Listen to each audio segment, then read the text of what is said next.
नमस्कार, मैं रतन सेन भारती। आज हम बात करेंगे जदयू को लेकर, खासकर नागालैंड जदयू को लेकर।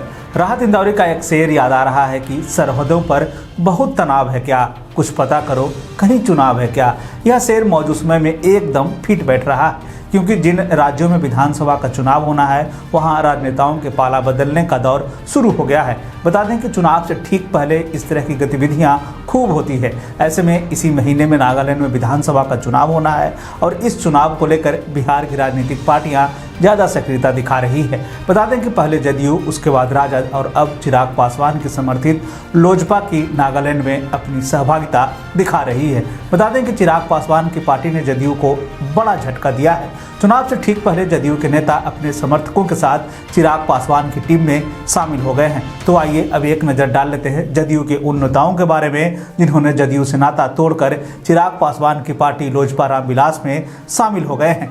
जदयू कैंडिडेट कितोहो एस रोतोखा को जदयू की घासपानी 2 निर्वाचन क्षेत्र से उम्मीदवार बनाया गया था, लेकिन उन्होंने शुक्रवार को पार्टी से नाता तोड़ दिया। इतना ही नहीं, रोतोखा के साथ ही पार्टी के कई अन्य नेता भी इसमें शामिल रहे। रोतोखा की तरफ से जारी बयान में यह कहा गया कि महासचिव इमसु मोगवा पोंगेन की नेतृत्व में नागालैंड जदयू के पदाधिकारियों ने गुरुवार को आपात बैठक की थी। इसी में सर्वसम्मति से पार्टी की प्राथमिक सदस्यता इस्तीफा का फैसला लिया गया था। उन्होंने नागालैंड जदयू प्रदेश अध्यक्ष लोथा पर सवाल खड़े किए। साथ ही साथ ये भी कहा कि उनकी जदयू प्रदेश अध्यक्ष से विश्वास उठ गया है। इस पूरे घटनाक्रम के बाद जदयू के राष्ट्रीय महासचिव अफाफ अहमद खान की ओर से इस पूरे घटनाक्रम पर अपनी प्रतिक्रिया देते हुए कहा कि राज्य कार्यकारिणी दल की बैठक आधिकारिक नहीं थी। ऐसा इसलिए क्योंकि ये महासचिव पोंगेन की अध्यक्षता में नहीं हुई थी। वह नागालैंड में जदयू का अहम हिस्सा है। उन्होंने यह भी कहा कि पार्टी विरोधी गतिविधियों के कारण जदयू के कितोहो एस रोतोखा को निष्कासित कर दिया गया है। इनके द्वारा उठाए गए कदम की हम निंदा करते हैं। इधर मीडिया से बात करते हुए रोतोखा ने कहा कि जदयू छोड़ने का उनका फैसला बेहद दुखद है। हालांकि प्रदेश जदयू में राजनीतिक परिस्थितियों की स्थिति में उन्हें पार्टी छोड़ने पर मजबूर होना पड़ा। इस दौरान उन्होंने प्रदेश अध्यक्ष लोथा पर निरंकुश तरीके से काम करने का आरोप भी लगाया। बता दें कि इसी महीने में विधानसभा का चुनाव होना है और जदयू ने भी उम्मीदवार उतारने की घोषणा कर दी है। बता दें कि जदयू के राष्ट्रीय अध्यक्ष ललन सिंह ने 29 और 30 जनवरी को नागालैंड का दौरा किया था।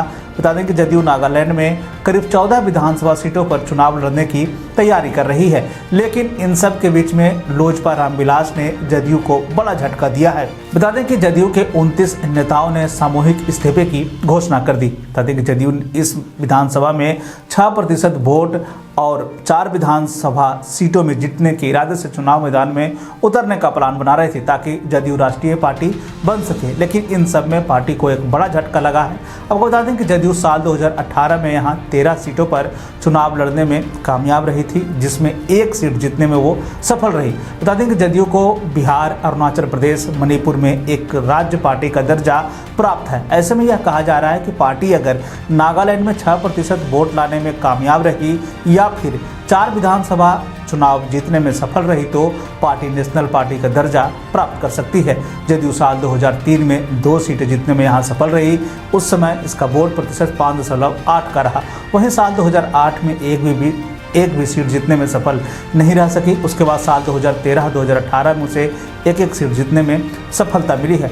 तो ऐसे में जदयू के सामने एक बड़ी समस्या पार्टी नेतृत्व को लेकर है कि वो जो है नागालैंड में एक मजबूत नेतृत्व कर सके, ताकि इसी महीने होने वाले विधानसभा चुनाव में अपना प्रदर्शन बढ़िया कर सके। यानी कि 6% या तो वोट बैंक उनका हो या फिर 4 विधायक जो है उनके जीते होने चाहिए। तो ऐसे में अब जदयू के सामने सबसे बड़ी समस्या, जो नेशनल पार्टी बनने का सपना लंबे समय से नीतीश कुमार और राष्ट्रीय अध्यक्ष संजोते रहे, वो जो है एक सफल होने के कगार पर था। लेकिन अब जो है उसमें एक बड़ा खलन जो है चिराग पासवान की पार्टी ने डाला है। ऐसे में अब देखना है कि नीतीश कुमार और ललन सिंह का क्या रुख होता है इस पूरे मसले को लेकर। तो ये था नागालैंड जदयू से जुड़ी हुई खबर। बिहार और बिहार से जुड़ी हुई और भी ऐसी खबरों के लिए बने रहे हमारे चैनल के साथ। मुझे दीजिए इजाज़त। धन्यवाद।